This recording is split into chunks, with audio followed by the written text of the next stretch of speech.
Make America great again ಅಂತ ಹೇಳ್ಕೊಂಡು ಅದಕ್ಕೋಸ್ಕರ ಯಾವುದೇ ಮುಲಾಜಿಲ್ಲದೆ ನಾನು ಕ್ರಮವನ್ನು ತೆಗೆದುಕೊಳ್ತೀನಿ. ಡಾಲರ್ಗಳು ಆ ದೇಶಕ್ಕೆ ಹೋಗೋದಿಲ್ಲ, ನಮ್ಮ ಜನಕ್ಕೆ ಉದ್ಯೋಗ ಸಿಗ್ತದೆ. ಮೆಗಾಗ್ ಹೆಚ್ಚು ಇಂಪಾರ್ಟೆನ್ಸ್ ಕೊಟ್ಟರು ಮೋದಿ ಅಂತ ಹೇಳಿದ್ರೆ ಭಾರತದ ಉತ್ಪನ್ನಗಳಿಗೆ ಅಮೆರಿಕದ ಮಾರುಕಟ್ಟೆಯಲ್ಲಿ ಡಿಮ್ಯಾಂಡ್ ಕಡಿಮೆ ಆಗುತ್ತಾ?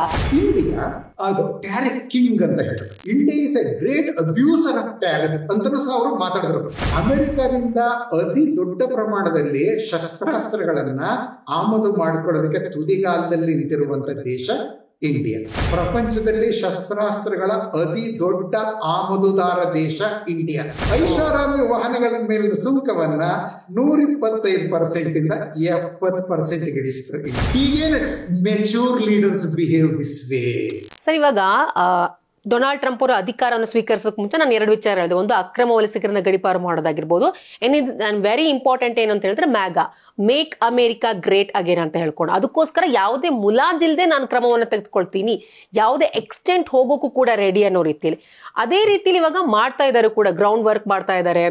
ಅವರು ಸರ್ಕಾರದಲ್ಲಿರುವಂತಹ ಕೆಲವೊಂದು ಅಧಿಕಾರಿಗಳಿಗೆ ಗೇಟ್ ಪಾಸ್ ಕೊಡೋದು, ಅಂದ್ರೆ ನಿಮ್ಮ ದೇಶ ಮುಂದುವರಿಬೇಕು ಅಂತ ಹೇಳಿದ್ರೆ ಆಡಳಿತ ವರ್ಗ ಸರಿಯಾಗಿರ್ಬೇಕು ಅನ್ನೋದು. ಇದನ್ನ ಭಾರತದ ಆಂಗಲ್ ನಲ್ಲಿ ನೋಡೋದಾದ್ರೆ ಸರ್, ಇವಾಗಲೇ ಒಂದು ವೇಳೆ ಮೆಗಾಗ್ ಹೆಚ್ಚು ಇಂಪಾರ್ಟೆನ್ಸ್ ಕೊಟ್ಟರು ಮೋದಿ ಅಂತ ಹೇಳಿದ್ರೆ ಭಾರತದ ಉತ್ಪನ್ನಗಳಿಗೆ ಅಮೆರಿಕದ ಮಾರುಕಟ್ಟೆಯಲ್ಲಿ ಡಿಮ್ಯಾಂಡ್ ಕಡಿಮೆ ಆಗುತ್ತಾ?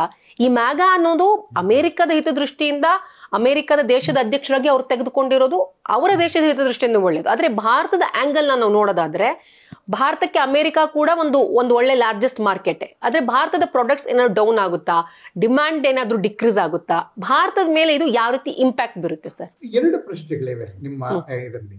ಅಂದ್ರೆ ಈ ಮ್ಯಾಗಾ ವಿಷಯದಲ್ಲಿ ಓಕೆ, ಅದನ್ನ ಅನಂತರ ಬೇಕಾದ್ರೆ ತಗೊಳ್ಳೋಣ. ಇಂಡಿಯಾದ ಬಗ್ಗೆ ಏನ್ ಪರಿಣಾಮ ಬೀರುತ್ತದೆ ಅನ್ನೋದನ್ನ ನಾವು ಮುಖ್ಯವಾಗಿ ತಗೊಳ್ಳೋದಾದ್ರೆ, ಓಕೆ, ಆ ಒಂದು ಮ್ಯಾಗಾದ ಪ್ರಕಾರ ನಾವು ಅರ್ಥವ್ಯವಸ್ಥೆನೇ ಮೊದಲು ತಗೊಳ್ಳೋಣ. ಪಾಲಿಟಿಕ್ಸ್ ನಾನು ಈ ಪ್ರಶ್ನೆಗೆ ಉತ್ತರ 2ನೇ ಭಾಗದಲ್ಲಿ ಅದನ್ನ ನಾನು ಹೇಳ್ತೀನಿ ನಾನು. ಓಕೆ, ಸೊ ಈ ಅರ್ಥವ್ಯವಸ್ಥೆ ತಗೊಂಡ್ರೆ ಟ್ರಂಪ್ ಹೇಳೋದೇನು, ಹಿಂದೆ ನಮ್ಮ ಎಲ್ಲ ಕೈಗಾರಿಕೆಗಳು ಚೈನಾಗ ಹೊರಟುವುದು, ಮೆಕ್ಸಿಕೋ ಹೊರಟೋದು, ಕೆನಡಾಗ ಹೊರಟುವುದು, ಹೀಗಾಗಿ ಏನಾಗಿದೆ. ಮತ್ತೆ ಅಲ್ಲಿ ನಮ್ಮ ಕೈಗಾರಿಕೆಗಳನ್ನ ಅಲ್ಲಿಗೆ ಕಳಿಸಿ ಆ ದೇಶದ ಜನರಿಗೆ ಉದ್ಯೋಗ ಕೊಟ್ಟು ಅವರು ಉತ್ಪಾದನೆ ಮಾಡ್ಕೊಂಡದ್ದನ್ನ ನಾವು ಇಲ್ಲಿಗೆ ಆಮದು ಮಾಡಿಕೊಂಡು ನಾವು ಬ್ಯಾಲೆನ್ಸ್ ಆಫ್ ಪೇಮೆಂಟ್ ವಿಷಯದಲ್ಲಿ ಆ 3 ದೇಶಗಳಿಗೆ ನಾವು ಬಿಲಿಯನ್ ಗಟ್ಟಲೆ ಡಾಲರ್ಗಳನ್ನ ತೆರುತ್ತಾ ಇದ್ದೀವಿ. ಈ ಹಣವನ್ನ ನಮ್ಮಲ್ಲೇ ಉಳಿಸ್ಕೋಬೇಕು ಅಂತ ಹೇಳಿದ್ರೆ ನಾವು ಅಲ್ಲಿಯ ಆ ದೇಶಗಳಿಂದ ಆ ವಸ್ತುಗಳನ್ನ ಆಮದು ಮಾಡ್ಕೊಳ್ಳೋದು ಕಡಿಮೆ ಮಾಡಬೇಕು. ಅವುಗಳನ್ನ ನಮ್ಮಲ್ಲೇ ಉತ್ಪಾದನೆ ಮಾಡುವಂತೆ ನಮ್ಮದೇ ಉದ್ಯಮಿಗಳಿಗೆ ನಾವು ಪ್ರೋತ್ಸಾಹ ಕೊಡಬೇಕು ಅಥವಾ ಅವರ ಮೇಲೆ ಒತ್ತಡ ಹಾಕಬೇಕು. ಹೀಗಾಗಿ ಏನಾಗಿದೆ, ಅವಾಗ ನಮ್ಮಲ್ಲೇ ಉತ್ಪಾದನೆ ಆಯಿತು ಅಂತ ಹೇಳಿದ್ರೆ ನಾವು ಅದನ್ನ ಹೊರಗಿಂದ ತರಿಸ್ಕೋಬೇಕಾಗಿಲ್ಲ. ನಮ್ಮ ವಿದೇಶಿ ವಿನಿಮಯ ನಷ್ಟ ಅದು ಹೋಗೋದಿಲ್ಲ. ನಮ್ಮ ಇದಂಥದ್ದು ಡಾಲರ್ಗಳು, ಬಿಲಿಯನ್ ಗಟ್ಟಲೆ ಡಾಲರ್ಗಳು ಆ ದೇಶಕ್ಕೆ ಹೋಗೋದಿಲ್ಲ. ಹೀಗಾಗಿ ಮತ್ತೆ ನಮ್ಮ ಜನಕ್ಕೆ ಉದ್ಯೋಗ ಸಿಗ್ತದೆ. ಈ ಕಾರಣಕ್ಕಾಗಿ ನಾವು ಇದನ್ನ ಮಾಡ್ತೀವಿ ಅಂತ ಹೇಳಿದ್ದು ನಿಜ. ಅದು ಓಕೆ. ಅಲ್ಲಿ ಮೆಕ್ಸಿಕೋ ಮತ್ತೆ ಚೈನಾ, ಕೆನಡಾ ಬಗ್ಗೆ ಇದನ್ನ ಎಂತದ್ದು ಒಂದು ಟ್ಯಾರಿಫ್ ವಿಧಿಸಿದ್ರಲ್ಲ, ಅದು ಬೇರೊಂದೇ ಕತೆ. ನೀವು ಆ ಬಗ್ಗೆ ಮತ್ತೊಂದು ಪ್ರಶ್ನೆ ಕೇಳಿದ್ರೆ ಅದ್ರ ಬಗ್ಗೆ ವಿಸ್ತಾರವಾಗಿ ನಾನು ಹೇಳ್ತೀನಿ. ಇಲ್ಲಿ ಅದನ್ನು ತಗೊಳ್ಳೋದಿಲ್ಲ ನಾನು, ಅಲ್ಲಿ ಆ ಕತೆ ಬೇರೆ. ಅದು ನೀವು ಭಾರತವನ್ನೇ ಸ್ಪೆಷಲ್ ಆಗಿ ನೀವು ವಿಷಯ ಪ್ರಸ್ತಾಪ ಮಾಡೋದ್ರಿಂದ ಅದಕ್ಕಷ್ಟೇ ಸೀಮಿತಗೊಳಿಸ್ತೀನಿ ನೋಡಿ. ಅಮೆರಿಕದ 10 ಪ್ರಮುಖ ಎಂತದ್ದು ಆರ್ಥಿಕ ಸಹಯೋಗಗಳು ಅಥವಾ ಅಮೆರಿಕ ವ್ಯಾಪಾರ ಸಂಬಂಧ ಹೊಂದಿರುವಂತ 10 ಬೃಹತ್ ದೇಶಗಳ ಪಟ್ಟಿ ತಗೊಂಡ್ರೆ ಅಲ್ಲಿ ಭಾರತವೂ ಬರ್ತದೆ, 10ನೇದು ಅಂತ ಕಾಣ್ತದೆ. ಆಯ್ತಾ? ಆದರೆ ಭಾರತದ ಪ್ರಮಾಣ ಎಷ್ಟು ನೋಡಿ. ಚೈನಾ, ಕೆನಡಾ, ಮೆಕ್ಸಿಕೋ, ಇವು 3 ಅತಿ ದೊಡ್ಡ ಟ್ರೇಡಿಂಗ್ ಪಾರ್ಟ್ನರ್ಸ್ ಅಮೆರಿಕದ್ದು. ಅಂದ್ರೆ ಅಮೆರಿಕ ಹೊರಗಿನಿಂದ ವಸ್ತುಗಳನ್ನ ಆಮದು ಮಾಡ್ಕೊಳ್ಳೋದಕ್ಕೆ $100 ಖರ್ಚು ಮಾಡ್ತದೆ ಅಂತ ತಗೊಂಡ್ರೆ $63 ಹೋಗೋದು ಆ 3 ದೇಶಗಳಿಗೆ. ಮೆಕ್ಸಿಕೋ, ಚೈನಾ ಫಸ್ಟ್ ಬರ್ತದೆ, ಒಂದು $300 ಡೆಫಿಸಿಟ್ ಇದೆ ಅಮೆರಿಕಾಗೆ. ಮತ್ತೆ ಮೆಕ್ಸಿಕೋ ಮತ್ತೆ ಕೆನಡಾ 60. ಇಂಡಿಯಾದ ಪಾಲೆಷ್ಟು? ಅಮೆರಿಕ $100 ಖರ್ಚು ಮಾಡಿದ್ರೆ ಆಮದಿಗೆ, ಇಂಡಿಯಾಗೆ ಎಷ್ಟು ಸಿಗ್ತದೆ? $3.2 ಅಷ್ಟೇ. ಆಯ್ತಾ? ಹೀಗಾಗಿ ಇಂಡಿಯಾದಿಂದ America of course actually I mean ಇಂಡಿಯಾದಿಂದ ಆಲ್ಮೋಸ್ಟ್ 83-84 ಬಿಲಿಯನ್ ಡಾಲರ್ ಮೌಲ್ಯದ ವಸ್ತುಗಳನ್ನ ಆಮದು ಮಾಡ್ಕೊಳ್ತದೆ. ಮತ್ತೆ ಆಕ್ಚುಲಿ ಅದರಲ್ಲಿ ನಮಗೆ ರಫ್ತು ಮಾಡೋದಾದ್ರಲ್ಲಿ ಅರ್ಧದಷ್ಟೇ. ಹೀಗಾಗಿ ತುಂಬಾ ದೊಡ್ಡ ಪ್ರಮಾಣ, ಒಂದು 40 ಬಿಲಿಯನ್ ಡಾಲರ್ಗಳಷ್ಟು ನಮಗೆ ಆಕ್ಚುಲಿ ಬ್ಯಾಲೆನ್ಸ್ ಆಫ್ ಪೇಮೆಂಟ್ ನಮ್ಮ ಪರವಾಗಿ ಇದೆ, ಆಯ್ತಾ. ಆದ್ರೆ ಆಕ್ಚುಲಿ ಅದು ಬೇರೆ ದೇಶಗಳಿಗೆ ಹೋಲಿಸಿದೆ, ಚೈನಾದ್ದು 297 ಬಿಲಿಯನ್ ಡಾಲರ್ಗಳಿಗೆ ಹೋಲಿಸಿದ್ರೆ ನಮ್ಮ ಒಂದು 40 ಅಥವಾ ಅದಕ್ಕಿಂತ ಕಡಿಮೆ ಬಿಲಿಯನ್ ಡಾಲರ್ಗಳು ಅಂತದಿನ ದೊಡ್ಡ ಮೊತ್ತ ಅಲ್ಲ. ಹೀಗಾಗಿ ಏನಾಗಿದೆ, ಅದು America Bharat balance of payment ನಮ್ಗೆ ಅದು ಅನುಕೂಲವಾಗಿರೋದು, ಅಮೆರಿಕ ದೊಡ್ಡ ಹೊರೆ ಏನು ಆಗೋದಿಲ್ಲ, ಆಗಿಲ್ಲ, ಆಯ್ತಾ. ಹೀಗಾಗಿ ಏನಾಗಿದೆ, ಮತ್ತೆ ಮೊದಲವರು ಹೇಳಿದ್ರು ಇಂಡಿಯಾ ಅದು ಟ್ಯಾರಿಫ್ ಕಿಂಗ್ ಅಂತ ಹೇಳಿದ್ರು. ಮತ್ತೆ ಕೆಲವು ವಿಷಯದಲ್ಲಿ India is a great abuser of tariff ಅಂತಾನೂ ಸಹ ಅವರು ಮಾತಾಡಿದ್ರು. ಮತ್ತೆ ಹೇಳ್ತಾ ಇದ್ದೀನಿ, ಅವ್ರ ಆಡೋ ಎಲ್ಲಾ ಮಾತುಗಳಿಗೂ, ಅವ್ರು ಉಪಯೋಗಿಸಂತ ಪದಗಳಿಗೆ ಮತ್ತೆ ಆ ಪದಪುಂಜಗಳಿಗೆ ದೊಡ್ಡ ಅರ್ಥವನ್ನ ಕೊಡಬೇಕಾಗಿಲ್ಲ ನಾವು. ಆದ್ರೂ ಅಲ್ಲಿರುವಂತ ಒಂದು ಟ್ರೂತ್ ಅನ್ನ ಒಂಚೂರು ನಾವು ನೋಡು. ಯಾಕಾಗಂದ್ರು ಕೆಲವು ವಿಷಯಗಳನ್ನ ನಾವು ಹಾಕಿ ಮಾಡ್ತೀವಿ.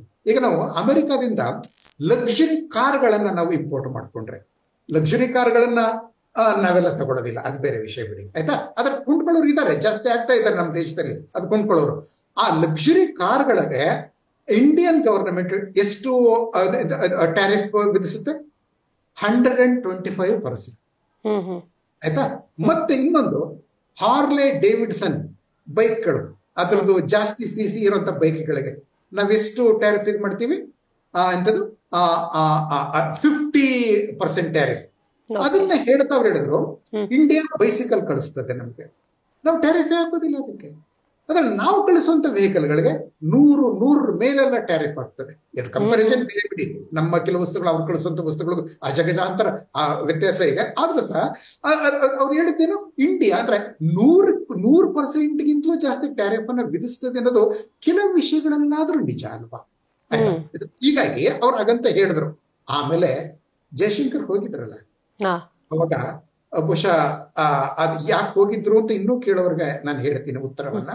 ಅಲ್ಲಿ ಈ ವಿಷಯವೂ ಇತ್ತು. ಓಕೆ, ಇಂಡಿಯಾದ ಮೇಲೆ ಟ್ಯಾರಿಫ್ ಅನ್ನ ವಿಧಿಸಿದ್ರೆ, ಆಯ್ತಾ, ಆಗ ಇಂಡಿಯಾ ಸಹ ರಿಟೇಲೇಟ್ ಮಾಡಿದ್ರೆ, ಈಗ ಅಮೆರಿಕಾದಿಂದ ಅತಿ ದೊಡ್ಡ ಪ್ರಮಾಣದಲ್ಲಿ ಶಸ್ತ್ರಾಸ್ತ್ರಗಳನ್ನ ಆಮದು ಮಾಡ್ಕೊಳ್ಳೋದಕ್ಕೆ ತುದಿಗಾಲದಲ್ಲಿ ನಿಂತಿರುವಂತ ದೇಶ ಇಂಡಿಯಾ. ನಿಮಗೆ ಗೊತ್ತಿರ್ಬೋದು, ಪ್ರಪಂಚದಲ್ಲಿ ಶಸ್ತ್ರಾಸ್ತ್ರಗಳ ಅತಿ ದೊಡ್ಡ ಆಮದುದಾರ ದೇಶ ಇಂಡಿಯಾ. ನಮ್ಮ ಡಿಫೆನ್ಸ್ ಬಜೆಟ್ ನ 13.5% ಖರ್ಚಾಗೋದು, ಡಿಫೆನ್ಸ್ ಬಜೆಟ್ ಅಲ್ಲ, ನಮ್ಮ ಒಟ್ಟಾರೆ ಬಜೆಟ್ ನ 13.5% ಖರ್ಚಾಗೋದು ಡಿಫೆನ್ಸ್ಗೋಸ್ಕರ. ಯುರೋಪಿಯನ್ ದೇಶಗಳು 2-3% ಅಷ್ಟೇ ಖರ್ಚು ಮಾಡೋದು. ಅದನ್ನ 3-5 ಮಾಡಿ, ಇಲ್ಲಾಂದ್ರೆ ಏನೇನೋ ಮಾಡ್ತೀನಿ ಅಂತ ಟ್ರಂಪ್ ಕೂಗ್ತಾ ಇದ್ದಾರೆ. ಅವ್ರನ್ನ ಏನೇ ಹೇಳು, ನಾವು ಜಾಸ್ತಿ ಮಾಡಲ್ಲ ಅಂತಾರೆ. ಆಗಿರುವಾಗ ನಮ್ಮ ಇಂಡಿಯಾ 13.5% ಖರ್ಚು ಮಾಡ್ತಾ ಇದ್ದಾರೆ. ನಾವು ಬೇರೆ 5th ಲಾರ್ಜೆಸ್ಟ್ ಎಕಾನಮಿ, 13.5% ಅಂತ ಹೇಳಿದ್ರೆ ಬಹಳ ದೊಡ್ಡ ಅಮೌಂಟ್. 6.81 lakh crore rupees ತಗೊಂಡ್ರೆ. ಹೀಗಾಗಿ ಏನಾಗಿದೆ, ಅದರ ಒಂದು ದೊಡ್ಡ ಪಾಲನ್ನ ಅಮೆರಿಕ, ದೊಡ್ಡ ಪಾಲಿನ ಮೇಲೆ ಅಮೆರಿಕ ಕಣ್ಣು ಹಾಕ್ತಾ ಇದೆ. ಇನ್ಫ್ಯಾಕ್ಟ್ ಬೈಡನ್ ಸರ್ಕಾರ ಮಾಡಬಹುದಾಗಿತ್ತು. In fact actually defence secretary Lloyd Austin ತುಂಬಾ ವಿವೇಕಿ ಅವರು. ಅವ್ರು ಹೇಳ್ದ ಯಾವುದೇ ಮಾತುಗಳನ್ನ ಕೇಳದೆ, ಇಂಡಿಯಾ ಜೊತೆ ಮಾಡ್ಕೊಂಡ ಯಾವುದೇ ಡಿಫೆನ್ಸ್ ಒಪ್ಪಂದವನ್ನ ಸರಿಯಾಗಿ ಪಾಲಿಸದೆ ಏನೆಲ್ಲ ಮಾಡಿದ್ರು. ಕೊನೆಯಲ್ಲಿ ಇನ್ನೇನು ಹೋಗ್ತಾ ಇರುವಾಗ ಆತುರಾತುರವಾಗಿ ಬೈಡನ್ ಸರ್ಕಾರ ಅಗ್ರಿಮೆಂಟ್ ಗಳನ್ನ ಮಾಡ್ಕೋತು. ಆದ್ರೂ ಹೇಳದಂತೆ ಸಪ್ಲೈ ಮಾಡಿಲ್ಲ. ಹೀಗಾಗಿ ಟ್ರಂಪ್ ಹೇಳಿದ್ದೇನು, ನಮಗ್ ಬೇಕಾದದನ್ನ ನೀವು ತಕ್ಷಣ ಕೊಟ್ರೆ, ಇನ್ನೂ ಬೇಕಾಗಿರೋದನ್ನ ನಾವು ಕೊಟ್ರೆ, ಮತ್ತೆ ನೀವೆಲ್ಲವನ್ನೂ ಕೊಡೋದಾದ್ರೆ ನಾವು ಬೇರೆ ಕಡೆ ತಗೊಳ್ಳೋದಿಲ್ಲ ಅಂತೆಲ್ಲ ವ್ಯವಸ್ಥೆ ಆದ್ರಿಂದ ಇಂಡಿಯಾದ ಡಿಫೆನ್ಸ್ ಬಜೆಟ್ ನ ಒಂದು ದೊಡ್ಡ ಭಾಗವನ್ನ ಅಮೆರಿಕ ತನ್ನ ಪಾಲನೆ ಮಾಡ್ಕೋಬೇಕು ಅಂತ. ಅದು ಗೊತ್ತಾದದ್ದೇ ಟ್ರಂಪ್ ಅನಂತರ ಏನಾದ್ರೂ ಮಾತಾಡುದು ಉಂಟಾ? ಇಂಡಿಯಾದೆಲ್ಲ ಟ್ಯಾಕ್ಸ್ ಹಾಕ್ತಿವಿ, ಟ್ಯಾರಿಫ್ ಹಾಕ್ತಿವಿ, ಹಾಗೆ ಹೀಗೆ ಅಂತ ಹಿಂದೆ ಹೇಳ್ತಾರೆ. India is a great tax abuser, tariff abuser, king of tariff ಅಂತ ಅಂದ್ರೆ ಅಂತ ಮಾತುಗಳು ಅನಂತರ ಡಿಸೆಂಬರ್ 29 ನಂತರ ಬಂದ್ವಾ? ಏನು ಬರ್ಲಿಲ್ಲ. ಜಯಶಂಕರ್ ಹೋಗಿ ಎಲ್ಲವನ್ನು ಸರಿ ಮಾಡಿದ್ದಾರೆ. ಆದ್ರೆ ಅನಂತರ ಕೆಲವು ಮತ್ತೆ ನಾಯಕರು ಎಲ್ಲವನ್ನು ಹೇಳಿಕೊಂಡು ಮಾಡಿದ್ರು. ಎಲ್ಲವನ್ನು ಹೇಳೋದಕ್ಕಂತ ಕ್ರಿಕೆಟ್ ಮ್ಯಾಚ್, ಎಲ್ಲ ದೇಶಗಳ ನಡುವಿನ ಸಂಬಂಧ. ಈಗ ನೋಡಿ, ಟ್ರಂಪ್ ಅಧಿಕಾರಕ್ಕೆ ಬಂದದ್ದು ಜನವರಿ 20, 27ನೇ ತಾರೀಕು ಟ್ರಂಪ್ ಮತ್ತೆ ಮೋದಿ ಮಾತಾಡಿದ್ರು ಫೋನ್ ನಲ್ಲಿ. ಮಾತಾಡಿದ 5 ದಿನಕ್ಕೆ ಬಜೆಟ್ ನಮ್ಮ ನಿರ್ಮಲಾ ತಾಯಿ ಅದನ್ನ ಮಂಡಿಸಿದ್ರು. ಅಲ್ಲಿ ಒಂದನ್ನ ಗಮನಿಸಿದ್ರ, ಅಮೆರಿಕದಿಂದ ಬಂತ ವಾಹನಗಳ ಮೇಲೆ ಸುಂಕನ ಕಡಿಮೆ ಮಾಡಿ. ಎಸ್, ಐಷಾರಾಮಿ ವಾಹನಗಳ ಮೇಲಿನ ಸುಂಕವನ್ನ 125% ಇಂದ 70% ಇಳಿಸಿತು ಇಂಡಿಯಾ. ಮತ್ತೆ ಅದರಲ್ಲೂ ಹೆಚ್ಚು ಸದ್ದು ಮಾಡೋದು ಯಾವ್ದು ಗೊತ್ತಾ? ಹಾರ್ಲೆ ಡೇವಿಡ್ಸನ್ ಮೋಟಾರ್ ಬೈಕ್ ಗಳ ಮೇಲೆ 50% ಇದ್ದದ್ದು 40% ಆಯ್ತು. ಈ ವಿಷಯವನ್ನ ಟ್ರಂಪ್ ಮತ್ತೆ ಮೋದಿ ಮಾತಾಡಿಲ್ಲ ಅಂತ ಅನ್ಕೊಳ್ಬೋದ ನಾವು? ಖಂಡಿತ ಹೇಳಿದ್ದಾರೆ, ಆಯ್ತಾ? ಹೀಗಾಗಿ ನಾವು ಸ್ವಲ್ಪ ದೂರ ಬರ್ತೀವಿ, ನೀವು ಸ್ವಲ್ಪ ಬನ್ನಿ, ಮಧ್ಯದಲ್ಲಿ ಮೀಟ್ ಮಾಡೋಣ ಅಂತ ಟ್ರಂಪ್ ಹೇಳಿಲ್ಲ ಮೋದಿಗೆ ಎಂದ್ಕೋತೀರಾ? ಅವ್ರು ಹೇಳಿ is A great friend of main. ಎಷ್ಟು ಸಲ ಹೇಳಿದ್ದಾರೆ ಮೋದಿ ಅವ್ರ ಬಗ್ಗೆ? ಮೋದಿ ಅವ್ರ ಫಾದರ್ಲಿ ಫಿಗರ್ ಅಂತ ಹೇಳಿದ್ದಾರೆ.